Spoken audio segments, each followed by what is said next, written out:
আসসালামু আলাইকুম প্রিয় বন্ধুরা, সবাই কেমন আছেন? আশা করি সবাই ভালো আছেন।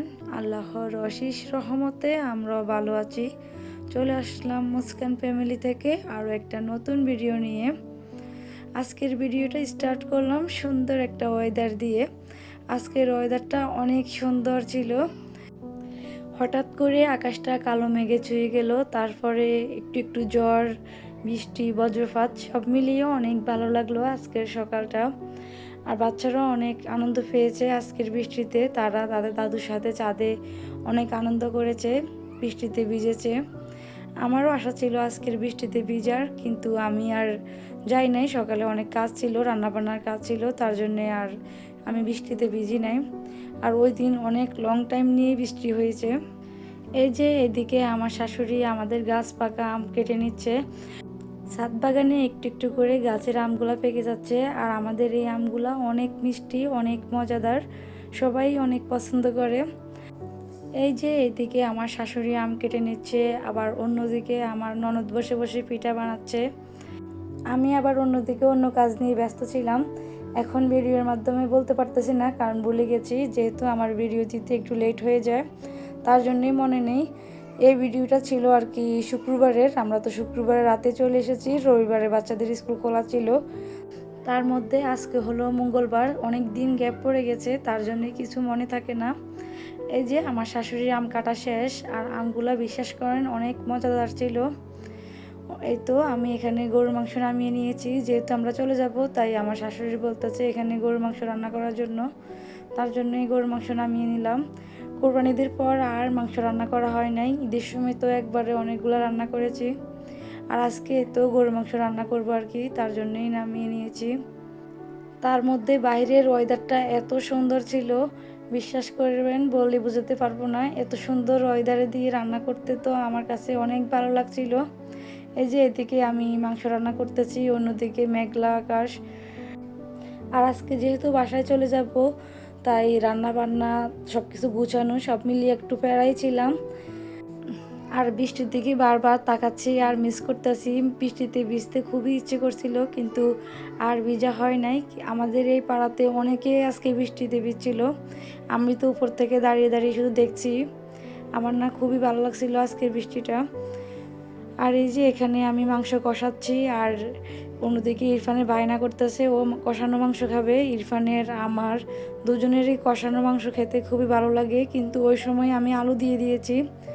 ও হঠাৎ করে কোথা থেকে এসে বলতেছে ও নাকি কষানো মাংস খাবে। আমার হাজব্যান্ডও কিন্তু কষানো মাংস অনেক বেশি পছন্দ করে, আর আজকের মাংস রান্নাটা আমার হাজব্যান্ড অনেক পছন্দ করেছে। এই যে ইরফান বাড়ি নিয়ে এসে গেছে কষানো মাংস খাওয়ার জন্য। তখন আলুটা একটু সিদ্ধ হয়ে আসছে, মাংস সিদ্ধ হয়ে গেছে, তখন আমি ইরফানকে কষানো মাংসটা দিয়েছি। ইরফানকে দেওয়ার পিছনে আমার হাজব্যান্ড আবার বাজার থেকে বাসায় এসেছে, এসে দেখে আমি মাংস রান্না করতেছি। তখন আবার উনি বায়না করছে কষানো মাংস খাওয়ার জন্য। তার ভিতরে তাকেও দিয়েছি কষানো মাংস, তার মধ্যে তাদের সাথে আমিও খেয়েছি। ওই অংশগুলো আর ভিডিও করাই হয় নাই। আর আজকে সকালে ওইরকমভাবে নাস্তাও করি নাই, ওই যে গাছের আম খেয়েছি। আর আমার শাশুড়িরা পিঠা বানাইছে, পিঠাটাও খাওয়া হয় নাই, শুধু আমি খেয়েছি। আমারও অনেক ক্ষুধা ছিল। তারপর ওনাদের সাথে আবার একটু খেয়েছি আমিও কষানো মাংস। আর এইদিকে আমি জল দিয়ে সুন্দরভাবে মাংসটা রান্না করে ফেলছি। আর ওই দিন না আমার কাছে ভীষণ ভালো লাগছিল ওয়েদারটা। বিশ্বাস করুন, এত বৃষ্টি ছিল টানা অনেক দিন গরমের পরে বৃষ্টিটা হয়েছে, তার জন্যেই আমি বারবারই বৃষ্টির কথা বলতেছি আর বৃষ্টির ভিডিও করতেছি, আপনাদের সাথে শেয়ার করতেছি। কেউ কিছু মনে করবেন না। আর আমার কাছেও ওই দিনটা অনেক ভালো লেগেছে। আর আজকের গরুর মাংসতে এত তেল উঠেছে, কোরবানির মাংস যেহেতু, কোরবানির মাংসতে কিন্তু তেল থাকে বেশি। এই যে অন্যদিকে আবার বাপ ছেলে খেতে বসে গেছে, আমরাও ছিলাম সাথে। আমি, আমার শাশুড়ি, ননদ সবাই মিলে আবার আমরা রুটি দিয়ে মাংস খেয়ে নিলাম। অনেক মজা করেছি ওই দিন, সব মিলিয়ে অনেক ভালো লাগলো। আর আমার হাজব্যান্ড কিন্তু মাংসের আলু খেতে অনেক পছন্দ করে, তার জন্য একটু আলুটা বাড়িয়ে দিলাম আর কি। আর ওই দিনের মাংসটা বিশেষ অনেক ভালো হয়েছে। আর এই তো আবার চলে এসেছি মাংসের কাছে তেলটা কমানোর জন্য। আমার হাজব্যান্ড বলতেছে এত তেল কেন দিয়েছি, এগুলা ফেলে দেয় নাই কেন। পরে এসে আবার তেলটা একটু কমিয়ে নিলাম। আর মাংসের উপরে যদি একটু তেল না বাসে, তাহলে মাংসের কালারটাও সুন্দর হয় না, খেতেও এরকম স্বাদ লাগে না। মাংসের মধ্যে একটু তেলটা বাড়িয়ে দিতে হয়। আর আমার হাজব্যান্ড তো তেল ওইরকম পছন্দ করে না, তাই আমি আবার তেলটা কমিয়ে ফেলছি। আর বৃষ্টি তো কমতেছে না, বৃষ্টি তো হচ্ছেই। আর এদিকে এসে আবার কাজে লেগে পড়লাম, যেহেতু চলে যাব তাই বিছনাটা চেঞ্জ করে নিলাম। এই তো বিছনাটা চেঞ্জ করে পাশেই রেখে দিয়েছি, এখনও সরাই নাই। আর একটা বেড বিছিয়ে দিলাম। ওনাকে বলছি এবার রুমটা একটু সুন্দর করে রাখবেন, সব কিছু আমি গুছিয়ে দিয়ে যাচ্ছি, এসে যেন আবার সব কিছু একটু গুছানোই পাই। আর যদি বিছানাটা ময়লা হয়ে যায় তাহলে একটু চেঞ্জ করে নেবেন। জানি না কতটুকু করে। উনি আবার ঘরের কাজে হেল্প করে না, উনি ওনার ব্যবসা নিয়ে সবসময় ব্যস্ত থাকে। একসময় মোটামুটি হেল্প করেছে, যখন আমার বেবিরা হয়েছে তখন আমার তো অনেক কষ্ট হয়েছে, তখন হেল্প করেছে, এখন আর ওইভাবে হেল্প করে না। এই যে ব্যাগপত্র গুছিয়ে নিলাম। আর আমার ছেলে আজকে বৃষ্টির পানিতে মাছ ধরেছে, নিচে গিয়ে ও একটা ছেলের সাথে মাছ ধরেছে। ওই মাছগুলা এই যে নিয়ে এসেছে, বলছে এগুলো বাসায় নিয়ে যাবে। তারপর ও নিজে এগুলা বোতলে পানি নিয়ে তারপরে পানির ভিতরে দিয়ে দিয়েছে, আর বলছে যেন মাছগুলো না পালাই, যেন যাওয়ার সময় নিয়ে যাই। আর এই বিষয়টা দেখে আমি অনেকক্ষণ নিজে নিজে হাসছিলাম, কতটা শখ হলে সে মাছগুলো বাসায় নিয়ে যাবে। আর ও কিন্তু মাছ ধরা অনেক পছন্দ করে, যেটা ওর বাবা মোটেও পারে না। আর এদিকে আবার ব্যাগ ভর্তি কাপড় দিয়ে যাচ্ছে হাজব্যান্ডকে। উনি কাপড়গুলো একদমই আয়রন করে না, সবসময় এমন করে, সবগুলো কাপড় রেখে দেয়। আর আমি এসে এগুলো খুঁজি খুঁজি বের করে বাইস করে ব্যাগে ভরে বাজারে পাঠিয়ে দেই, তখন উনি এগুলো আয়রন করে নেয় আর কি। এ হলো ওনার অবস্থা। একটা কাপড় ময়লা হলে অন্যটা ধরবে, তারপরেও এই কাপড়টা আয়রন করবে না, এই হলো ওনার সমস্যা। আমাকে সব কিছু করতে হয় আর কি, আমার কষ্ট হয়ে যায় এখানে সেখানে সব কিছুর খেয়াল রাখতে গিয়ে আমি আমার চ্যানেলের অনেক ক্ষতি করে ফেলেছি। আর এই যে এদিকে ইরফানের অবস্থা দেখেন, বাসের মধ্যে ওর ওই যে মাছগুলোকে কতটা যত্ন করে নিয়ে আসছে। বাসা আসার সময় আমার হাজব্যান্ড রেস্টুরেন্ট থেকে পরোটা নিয়ে এসেছে। এই তো এখানে আমরা বাড়ি থেকে যে মাংসটা এনেছি, কিছু মাংস তো কাঁচা এনেছি, আর রান্না করা কোরবানির মাংস এনেছি, এগুলো ফ্রিজে ছিল। মাংস গরম করে নিয়েছি, আর এখন পরোটা দিয়ে খেয়ে নিচ্ছি আর কি।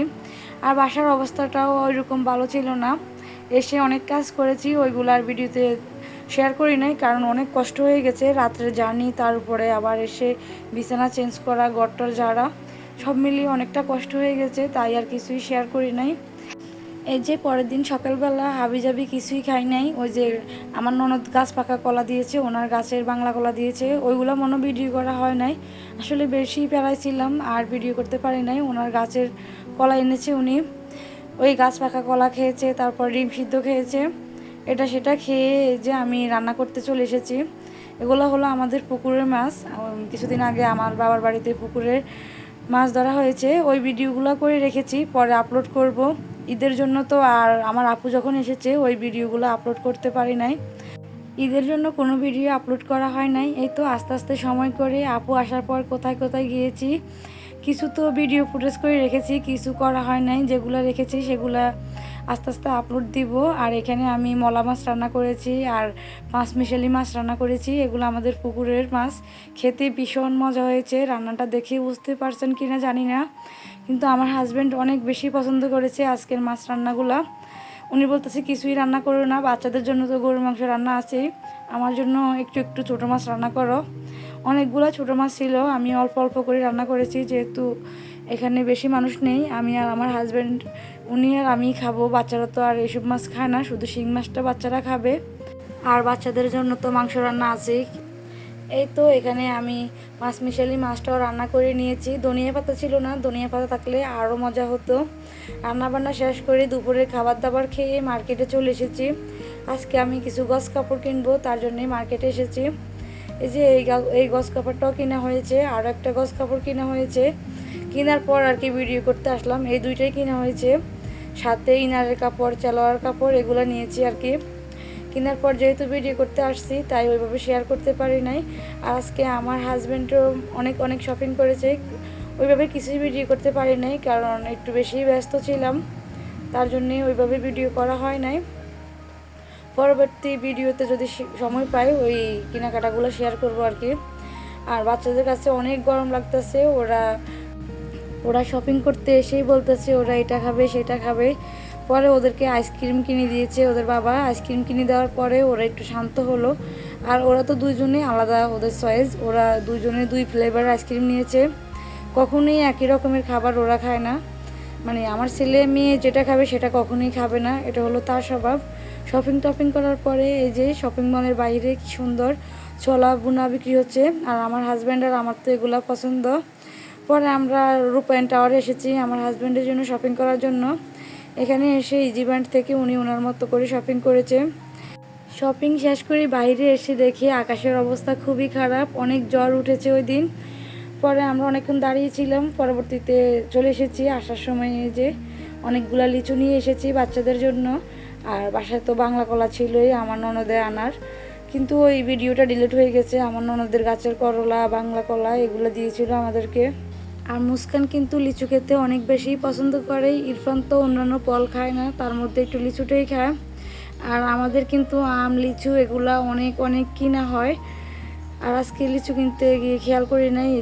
এই যে এখানে একটা লিচু পোষা ছিল, পরে এটা ফেলে দিয়েছি। আর আমরা আম বাজার থেকে এমনি কিনি না, আমার হাজব্যান্ড সবসময় চা পাই রাজশাহী, ওইখান থেকে আম অর্ডার করে আনে। ওনার পরিচিত লোক আছে, আমাদের কোম্পানির লোক আছে, ওনাদের বাসা ওইদিকে আর কি। ইরফান মুস্কানের জন্য এখানে আমি টেস্টি দিয়ে একটু শরবত বানিয়ে নিলাম। ওরা ইদানিং একটু শরবতটা বেশিই খায়, যেহেতু অনেক বেশি গরম, যতই বৃষ্টি হোক না কেন গরম অনেক বেশি। আজকের ভিডিওটাই পর্যন্তই, সবাই ভালো থাকবেন, আমাদের জন্য দোয়া করবেন। আল্লাহ হাফেজ।